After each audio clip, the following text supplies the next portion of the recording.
the hell's AJ at?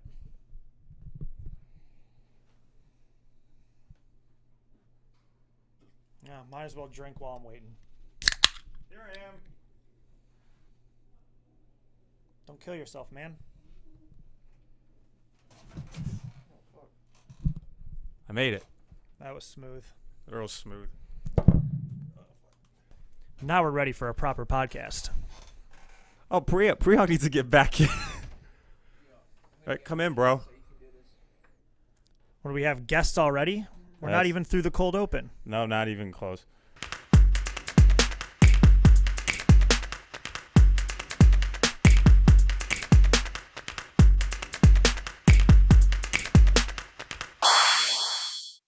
What's up, guys? This is AJ from the Comeback Sports Podcast, and this is Season 4, Episode 5. Joining me is a returning guest, Mr. Brian. Welcome back, Brian. How you doing? AJ, feels good to be back. My first two times on the pod.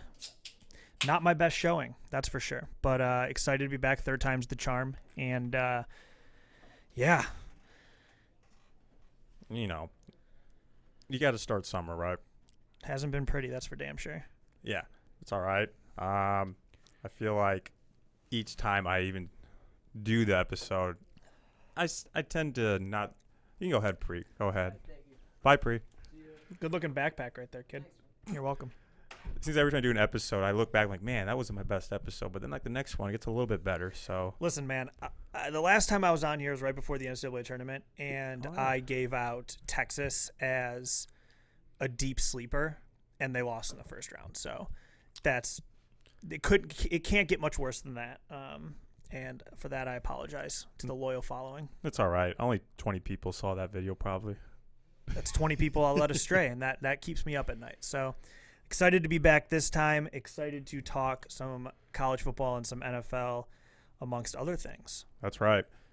How about you start off, since you're no rookie and this isn't your first rodeo. Yeah. So how about you start with the first topic we have today?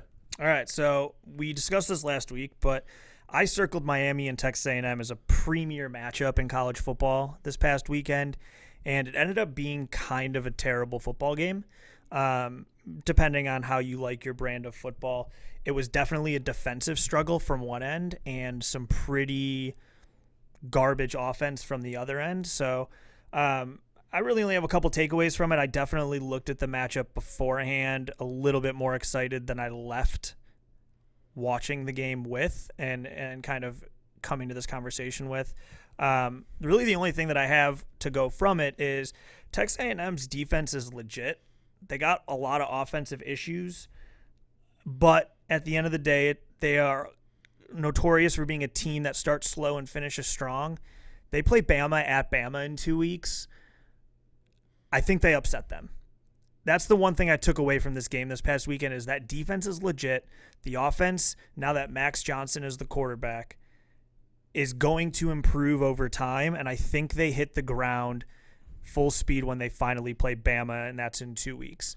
They beat a ranked Miami team. Tyler Van Dyke is a pro prospect at quarterback. They shut the kid down. He was like 21 for 41. They couldn't get anything going offensively. They were a menace in special teams. As long as the defense rises like they're known to rise and the offense shows up, Bama hasn't looked good so far this year. They struggled against Texas. They've played two cupcakes in the other two games. I think A&M pulls the upset in 2 weeks. That's the one thing I took away from their game against Miami. Max Johnson, he was a transfer. He was a portal transfer from LSU, correct? Correct. He's also Brad Johnson, the ex-NFL Super Bowl winning quarterback for the Bucs. It's his son. Oh, cool. So some pedigree there. Yeah, I mean, if you would have told me a couple years ago that Bama was going to lose to a team 2 years in a row, I would tell you that's insane. It is insane. Because yet alone, his Nick Saban's previous protege being Jimbo Fisher has been under Nick Saban before, and no one beats Nick Saban more than twice anyway. Well, Jimbo is the first Saban disciple to beat Saban. It's the first time. Mm-hmm. So there's two schools of thought if you're looking ahead 2 weeks to that game. School of thought number one, Saban is a good enough coach that he doesn't let Jimbo get him twice. Or two, Jimbo now knows the recipe to beat a Saban-led Bama team. Yeah. Which one do you subscribe to?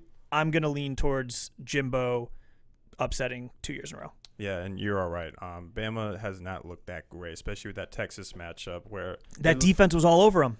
Yeah, and it seems to me that if Quinn Ewers was still in that game, Bama would have lost. exactly. Yeah. But Bryce Young, though, you have to remember Bryce Young caused that win with that Heisman moment. I would say final drive that led to the final blow to win the game, though. I don't like being this guy, but yes, Bryce Young had his Heisman moment.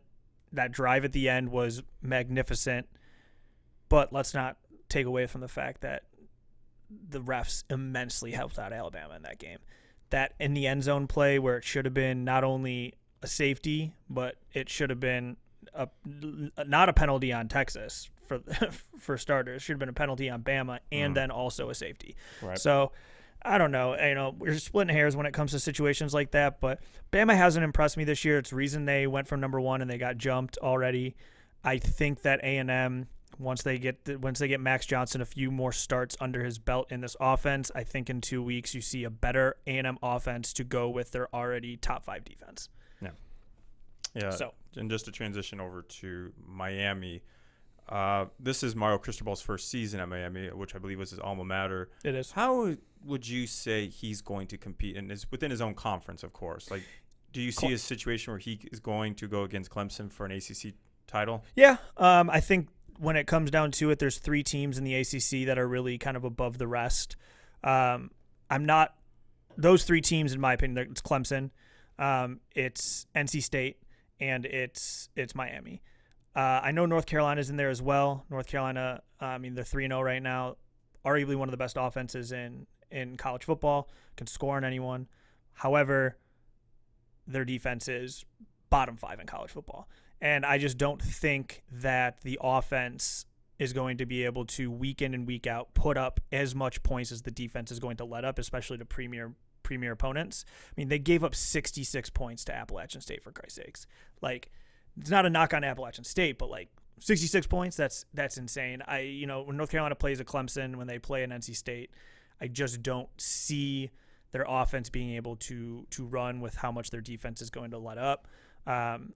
I think Miami is in line to contend for an ACC championship, and they're going to do so with either Clemson or NC State. Mm-hmm.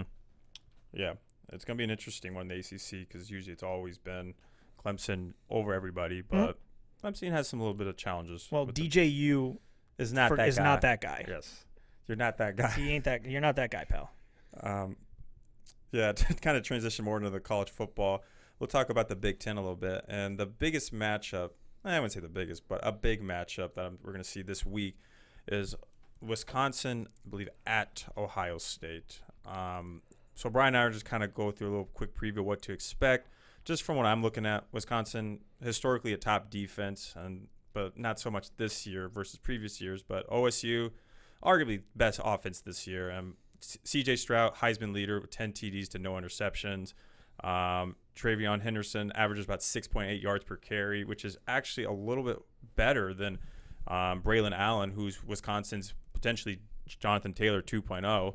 But you can't sell him short because that dude has 5 TDs as well. But the one person who has made me the most frustrated within Wisconsin's offense is Graham Mertz, 4-star prospect out of Kansas City. Actually friends with Patrick Mahomes. I think they're neighbors, or at least in the same area. He has just continued to be molded into the Wisconsin quarterback prototype, which is efficient, but you don't rely on his game to get you the dub. But I can't sell him out short because looking statistically, he's top 5 in QBR in terms of college quarterbacks, which surprised me. But that's because they don't rely on him to make the big plays and just to kind of get the job done. But if it comes to high pressure situation, I just don't see him doing much. Graham Mertz isn't. We just said DJU's not that guy. Graham Mertz had that first start in his first season where he threw 6 touchdown passes, and everyone was ready to crown him, crown him a Heisman contender and stuff like that. He has just simply not been good since then. He's been serviceable at times, but I don't think there's ever been a moment since that first game where you're like, I'm confident with Graham Mertz as my quarterback. Wisconsin does have the 7th-ranked defense in terms of points allowed per game so far this season through 3 games. Yes, they have a loss to Washington State, which is there's no two ways about it. It's a bad loss. But it's still a same old Wisconsin team. I did find a fun fact when I was doing a little bit of research for this game. Wisconsin has the 7th ranked defense nationally right now, but the 5th ranked defense in the Big Ten. That's how good the Big Ten has been defensively. So Ohio State, number 1 offense in terms of yards per game so far through 3 games. Sure, they've played nobody except Notre Dame, which kind of turned out to be nobody. But Ohio State's not going to just run all over Wisconsin in this game. Yes, Notre Dame gave them a test for 3 quarters until Ohio State kind of just imposed their will offensively. But Notre Dame, if Notre Dame had a competent offense, that game is different.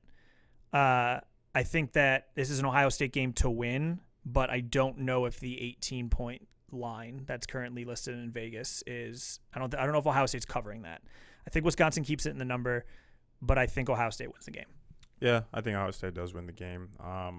The only thing that kind of gives me hope is that in terms of their defense, I haven't really seen much in terms of stopping the run game, and that's what Wisconsin is notoriously known for. Yeah. So that's the only hope I have, but you're right. This is going to be the same narrative as every year. Ohio State's just going to come on top. Yeah, and their wide receivers are going to have a field day. I mean, that's just what they do. Marvin Harrison Jr. Marvin Harrison Jr. is a stud. Jackson Smith and Jigba is a stud. Like, they're loaded. C.J. Stroud is likely the Heisman frontrunner so far this year. It's early, but I think a lot of people had him as the Heisman frontrunner to begin the season to begin with, and there's been nothing that's happened so far to say otherwise. It is in the shoe, and it is in prime time. That is not an easy place to play. I think you see a situation where where Ohio State goes up early, Wisconsin claws back a little bit because those teams don't just lay over. They don't just roll over once they're down. I'm seeing something along the lines of like a 17-point win for Ohio State. I think Wisconsin kind of backdoors the cover. But it's going to be a 2-touchdown game for the majority of it. It's just the game is going to feel more out of reach than it looks on the scoreboard. Does that make sense? That's how I'm looking at it.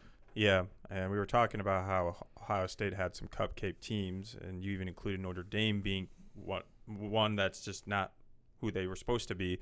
Even that one win against Notre Dame is a much bigger win than any of those other schools that Wisconsin has played this season. Yeah, I mean, Wisconsin's got wins against New Mexico State, where they won 66-7.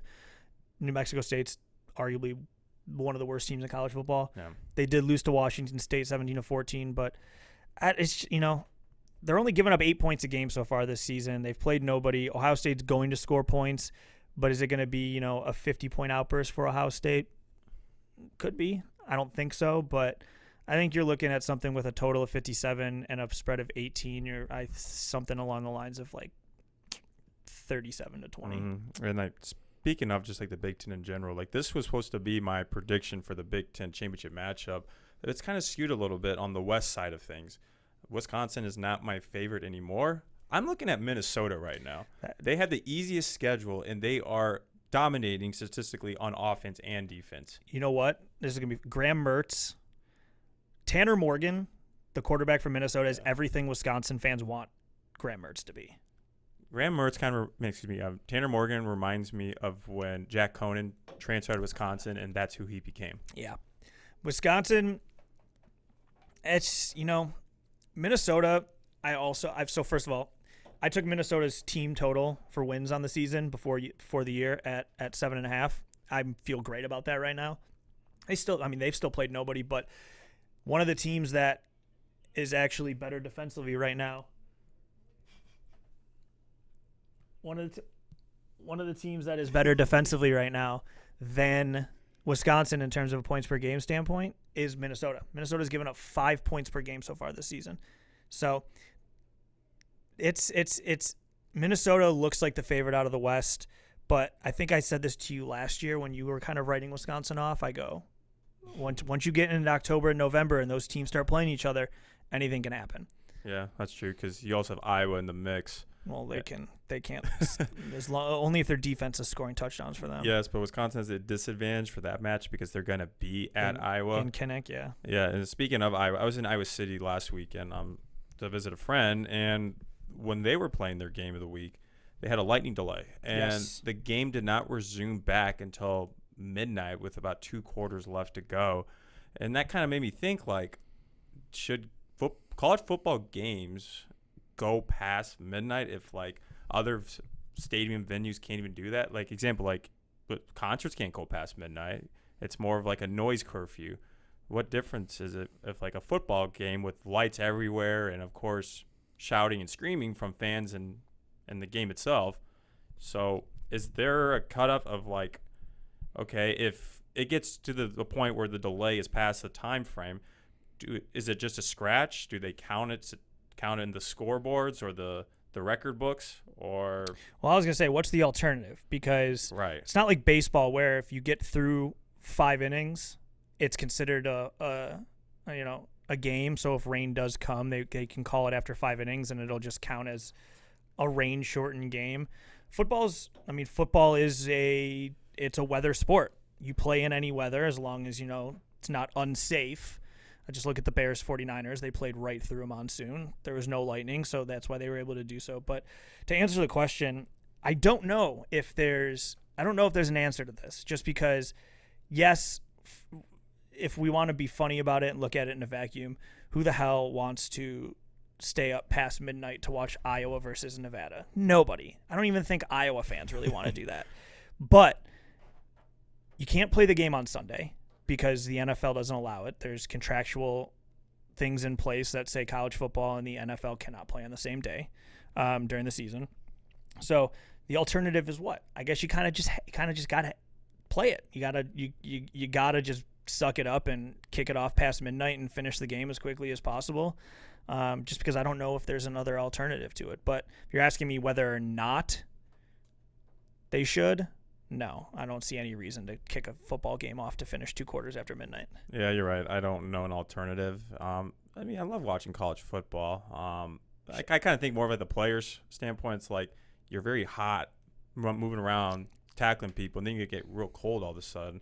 Oh, yeah, it does a lot to the body to stop and go. Like, you get – athletes are creatures of habit. They're routine people. Mm-hmm. So, therefore, you throw that routine off and it that risks potential injury. You get sloppy gameplay and whatnot. So it's one of those things where I don't think there's an amicable amicable solution to saying, okay, we're gonna pick this up at another time. But nobody wants to watch a college football game, let alone Iowa and Nevada after midnight. Yeah, I'm a degenerate gambler and I have no interest in that. Especially for that team. Go Cyclones. You were mentioning the Bears earlier, how they were playing through a very muddy game. Let's kind of transition over to the Bears versus Packers matchup that happened on Sunday. Brian's a Bears fan. I'm a Packers fan, so I'm sure we got some things to talk about. So how about you lead off? What are some thoughts you want to share? Look like the same old Bears. Yeah. I could take this a number of different ways. It looked like the same old Bears for much of that game. Some slight nuance away. The defense, especially the linebackers, Bears didn't tackle well on Sunday night, which is unlike the Bears. They ran the ball well, which is very much like the Bears. But my biggest takeaway from that game, I'll be honest, I'm a Bears fan. I had money on Packers -10. Sometimes your wallet outweighs your emotions. I can't say I didn't expect it, but what I didn't expect was Justin Fields getting 11 pass attempts in a game where they were trailing for much of the game. Now, I know they were running the ball well, but you have a second-year quarterback who you're trying to develop. Throwing the ball 11 times is just simply inexcusable. I don't think there's a rationale for it that makes sense to me. So my biggest takeaway from the game, granted, there wasn't a whole lot to take away, was it's just simply inexcusable to have your second-year quarterback who you traded up for. Now I know that was a different front office, but still, you got to adapt to that. Throwing your second-year quarterback out there to only have the ball, in the air 11 times, it's just ridiculous to me. I thought that was kind of strange because he wasn't throwing bad at all, and when he was 7 for 11. 7 for 11. most quarterbacks go 7 for 11 in a quarter or a half, and you look at that and you're like, okay, cool, we're rolling a little bit. Hit a pass to Equimonia St. Brown on the first drive. He threw the ball well on the first drive. That's what was confusing to me. Bears went up 7-3, and they tied it up 7-7. If I'm thinking correctly, I'm trying to do this one on the fly right now. I'm trying to put that game out of my memory, but the Bears had a good first drive where they scored a touchdown. Fields ran the ball in on a designed run. That's what you want to see from him, getting out of the pocket, creating plays. But why did it stop after the first drive? That's where I need the answers. It felt very much like a Matt Nagy game plan. Very conservative. It was conservative, and even if you're running the ball well, which Dave Montgomery had 115 yards on like 15 carries in the game, and Khalil Herbert had another 50 yards on like 7 carries. Like, they ran the ball well. The offensive line looks like the most improved unit on the team from last year to this year, but you're losing the game. And you got a second. I just don't see any reason why you're not throwing the ball more than 11 times. Especially the fourth quarter when you guys have limited time and you got to play some catch up. Like, just fucking run it. Like, sure, yeah, the run game for Bears was great. Like, Dave Montgomery, Iowa State alumni, he has the record for most forced missed tackles, and shows. He looked like college David Montgomery. Exactly. He looked like college David Montgomery on Sunday night.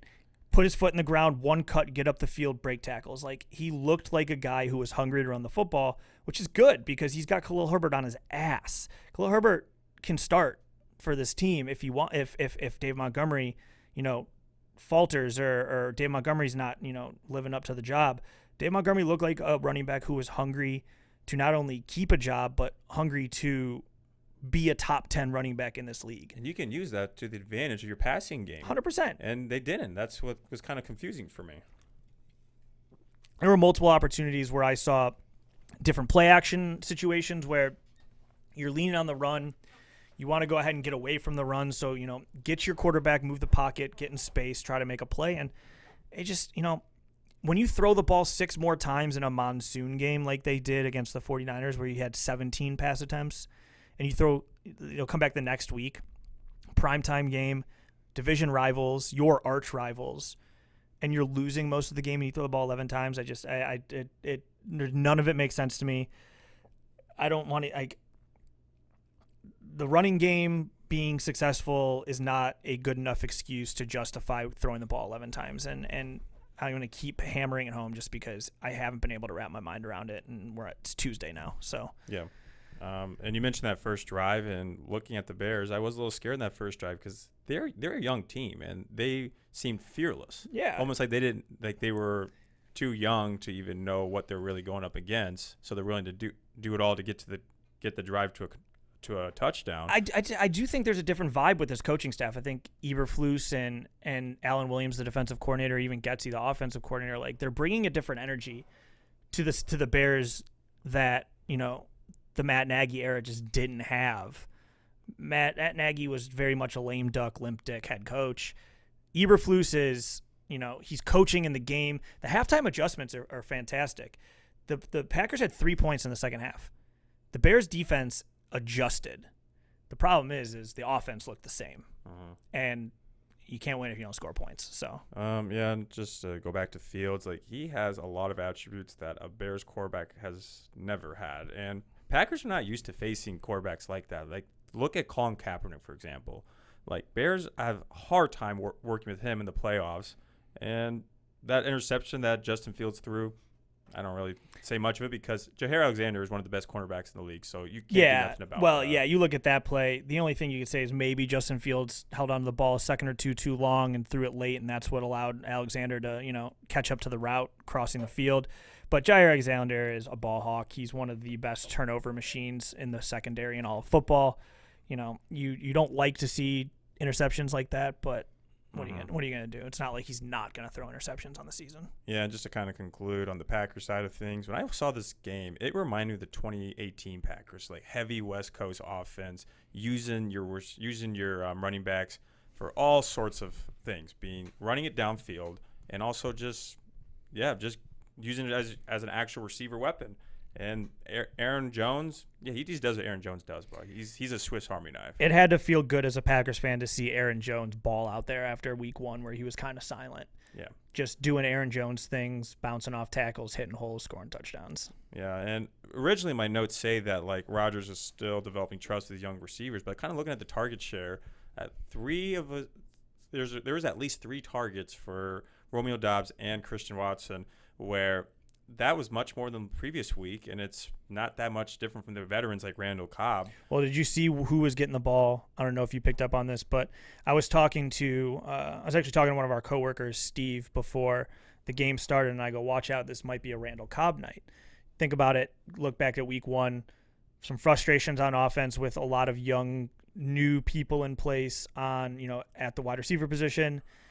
Rodgers and the team was uncomfortable. A lot of times when you have that happen, the next week you ease that back in, but you start to lean on the vets a little bit more. Guys like Tanyan, guys like Cobb, even Sammy Watkins had 93 yards. It's his first year with Rodgers, but Sammy Watkins is former 4th overall pick, been in this league for almost 8 years now. You saw Rodgers, especially on third down, lean on guys like Watkins and Cobb, so therefore he could go ahead and ease guys like Doubs and Watson into the offense on less high leverage downs. Mm-hmm. So it was actually a masterful game plan looking at it from Matt LaFleur. Yeah, I'm glad to see Sammy Watkins being put to use. He had a 55-yard catch, which was the longest. Oh, he torched Kyler Gordon on that play. Yeah, it was. I'm glad to see because I thought Sammy Watkins would be kind of more of like a blocking receiver, kind of like Allen Lazard was. But it's nice to see that going on. And yeah, Randall Cobb. I feel like Randall Cobb is there for the right reasons. He is the veteran that's going to help develop these receivers. Yeah, and he's going to be there on third down when you run 4 wide receiver sets. You need to convert a 3rd and 8. You can guarantee you most times that ball is going to go to Randall Cobb just because Aaron trusts him so much. Yeah, yeah, pretty much. And Allen Lazard, he's been talked up for years by Rodgers. It's nice to see that he got a TD catch. He scored. Nice route on the nice route on the 2-yard line and whatnot. But aside from that, he had one other catch. Did you see his touchdown celebration? Oh yeah, he what do they call it? The Holy Sacrament or whatever, or the tea of death or whatever, where you pours the tea, drink it, and then everyone dies. It's apparently supposed to be a reference to Rodgers with his those drugs he oh takes. Yes, yeah. The fucking earthly shit that he yeah. Yeah, so it's cool to see him kind of come out. Hopefully he stays healthy. But overall, it was a nice game to watch. Yeah. So the camera died, so let's just kind of transition to who's wide receiver 1 at the moment. We'll take a quick minute break, and then we'll just get back right into it so I can get the camera back on.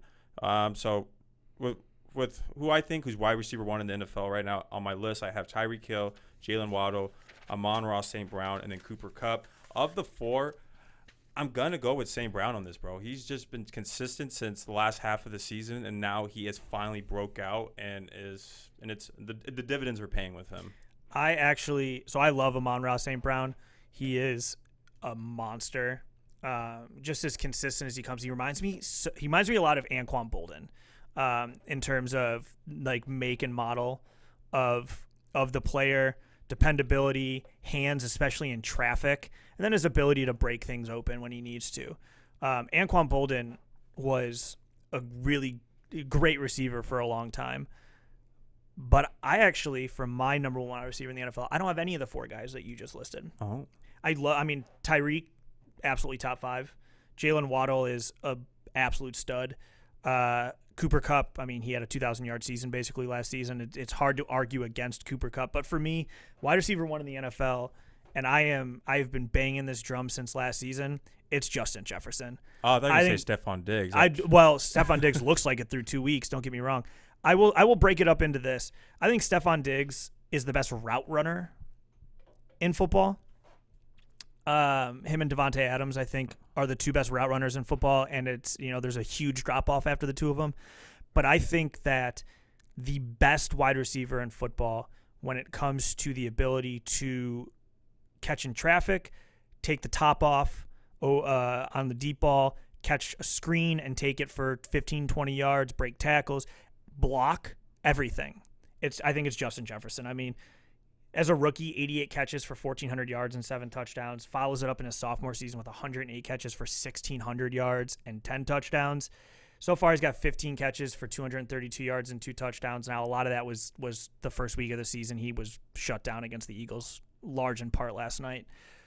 But I think when it's all said and done, I have Justin Jefferson circled as being the 2,000-yard receiver this year. I just think, 3,000 yards and 200-something catches in his first 2 years. We're looking at like a Randy Moss type, and that's a Vikings reference for sure in real time. And that's why he's my number 1 wide receiver in football. I can't argue with that. He continues to develop, and he has a huge target share. Huge target share. I mean, especially as Adam Thielen gets older. Oh, yeah. Thielen gets older, and Adam Thielen didn't have a target last night on Monday Night Football until the fourth quarter. He ended up with 4 catches for like 50-something yards. He had 7 targets, but he didn't get a target until the fourth quarter. Wow. But that was a lot of that was the Eagles' defense. But Jefferson, I mean, especially now that he's in this new scheme with new head coach, with Kevin O'Connell, this kind of scheme that helped the Rams offense and their wide receivers turn into studs the way that they did, I think Jefferson's just going to thrive in that. So, yeah. All right. What's what I'm going to do next? I'm going to pause for a minute to reset the camera, and then we'll transition over to some other content, such as Mike Evans getting suspended and a little fun little reaction video that we have coming up. So sit tight for a couple seconds. All right. We are back. That was pretty short, right, Brian? Yeah. 15-second delay. No big deal. Actually, he's lying. I actually stopped. Took my clothes to the dry cleaners and filed my taxes and came back, and Brian was still here. He was pretty mad. Yeah, I don't ever leave this place, so it makes sense. I used to be that kind of guy, and then I said, you know what? I'm going home, bro. I'm going home. All right, Brian, let's transition over to – let's do like a reaction to the fight between Mike Evans and Lattimore. Oh, man. So I'll pull it up, and we can kind of watch it. Too, and of course the audience will have it right up there too. Yeah. Like, so let's kind of start with the fight, and then we can kind of give our thoughts on the actual suspension.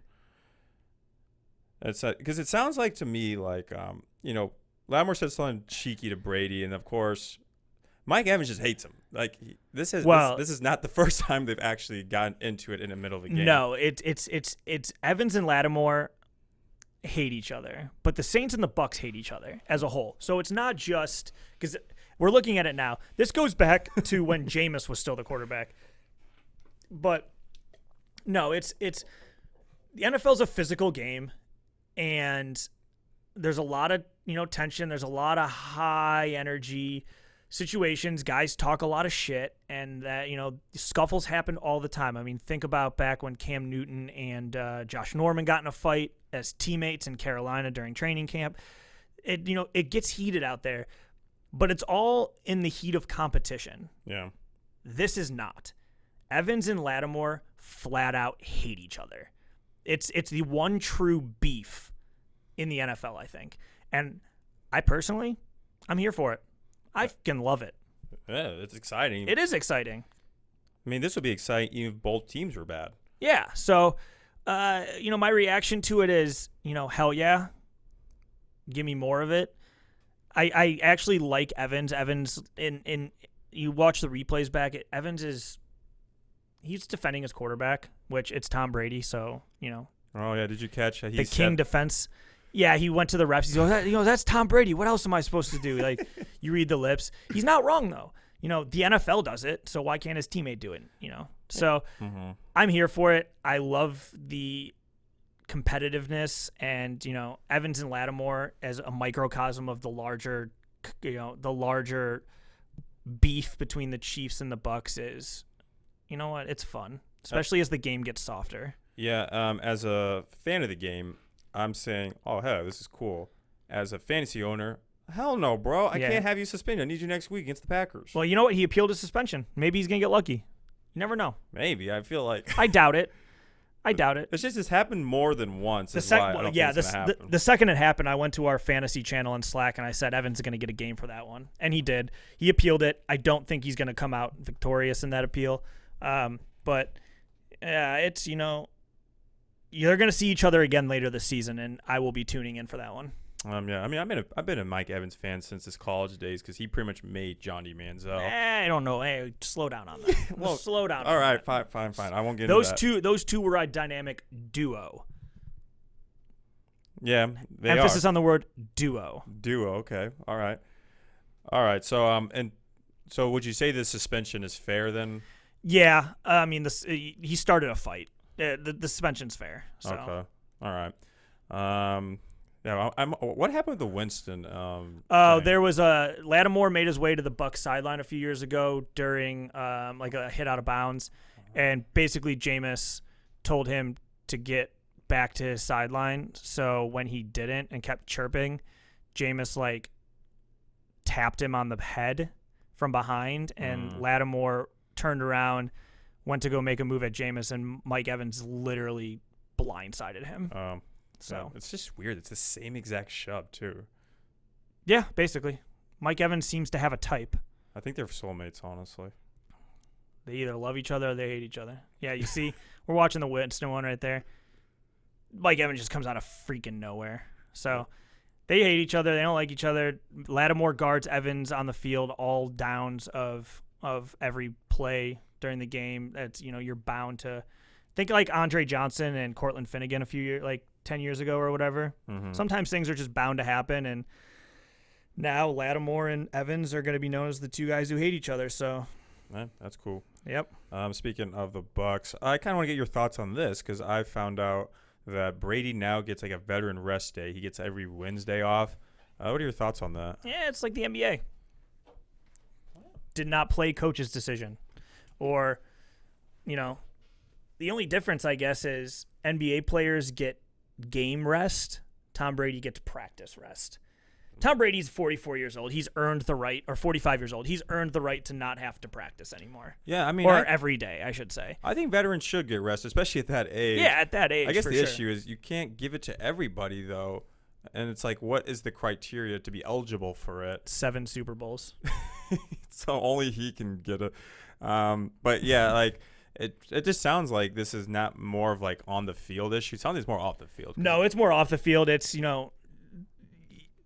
say Tom Brady on Tuesday doesn't have to come into the facility and he gets to just stay at home and do his TB12 method treatments or whatever. Yeah. I guarantee you on those days off, it's really more just keeping him physically off the field. He's probably still putting in like, film work, things like that. He's probably laying in his big old Tampa mansion and watching film, breaking down so it's almost like defenses. working from home probably. Yeah, it's working from home. It's, it keeps him out of pads for a day. At 45, no problem with it. So what happens if he plays Thursday night? Does it change to a different day of the week? Probably not. So he just... Well, the way it works is if you have a Thursday night game, you're usually doing your padded walkthroughs on Wednesday. Monday's usually your film day. And then Tuesday's like your prep and scout team day. So he's probably taking the scout team day off. Or because he's playing on Thursday after a Sunday, he might not get a day off because he gets 10 of them upcoming after Thursday. So that's cool.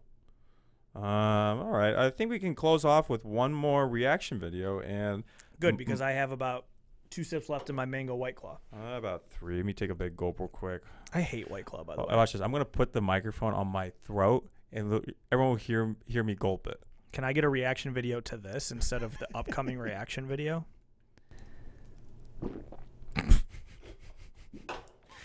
I wish you guys, you'll see it on camera, but I wish you could be here or have been here for the lengths that AJ just went to make noise on that gulp.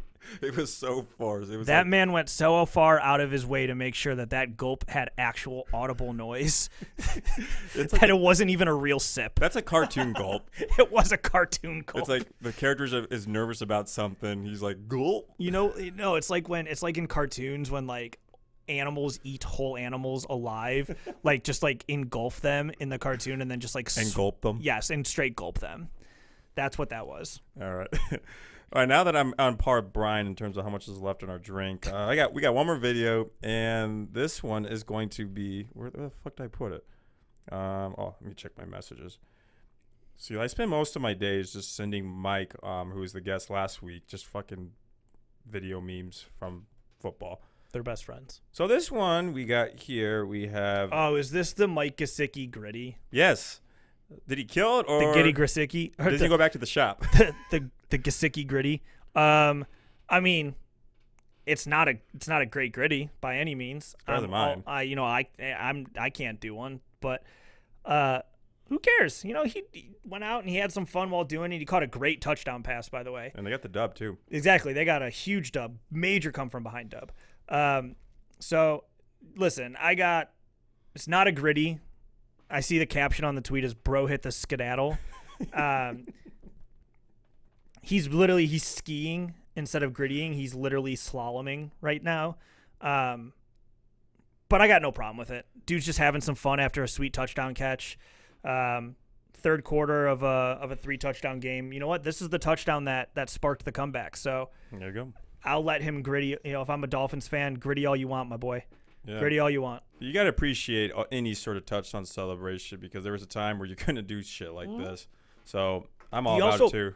He also wore it well. He tweeted out right after the game. Oh, he tweeted out right after the game, and he was like, this looked much better in the bathroom after a shower. Back to the workshop. To the workshop, and then also, he caught a couple of strays from fellow grittiers in the NFL and NFL talking heads, and he ate it. He goes, yeah. Looking back at the video now, he's like, I didn't do too well. That's fine. He owned it. He laughed at it. Dance all you want, my guy. I'm so disappointed that Antonio Brown's dance is not in the NFL. You don't talk about. We did that one dance at that music festival. Oh yeah, where he's like pointing his fingers. Yeah, the Antonio Brown. I call it the airport traffic controller. It's like he's directing planes on the tarmac at O'Hare. That's what he looked like with the fingers. I love this song so ironically. I was on a pedal tavern with some friends for a birthday party, and I told the DJ, hey, play that Antonio Brown song. And I'm just sitting there just doing this on the pedal tavern. Just because it's just so funny. I don't like the song at all. It is funny. Nobody touches Stephon Diggs, though, in terms of touchdown celebrations. Oh, yeah. Stephon Diggs, and then obviously when he's healthy and he's scoring touchdowns, Odell. They're the two best TD celebrating. That's what I was going to recommend. Besides Justin Jefferson's original gritty. Oh, yeah. He's one that kind of started the trend for sure. Wide receiver 1, Justin Jefferson. I don't forget when Aaron Rodgers, when he played the Bucs, he did the two pumps from Key and Peele. Yep. And then he got smoked. Yep. The two pumps from Key and Peele, great skit. Great touchdown dance. Where does the discount double check? Where does that rank in terms of touchdown celebrations of the last, recent history? I don't know. It became iconic. They did commercials. He probably made like $10 million off that thing. Probably. So. Anything else, Brian? Not a whole lot going on in the world of Brian, in the sense that Chicago sports sucks, and that's what we're here to talk about. So. Hey, man. Just to do a quick plug, hey, shout out to Nate Betts. Nate's Betts on Twitter. Following him. Yeah, that is at Nate Betts. So at N8, and then Betts, BETS.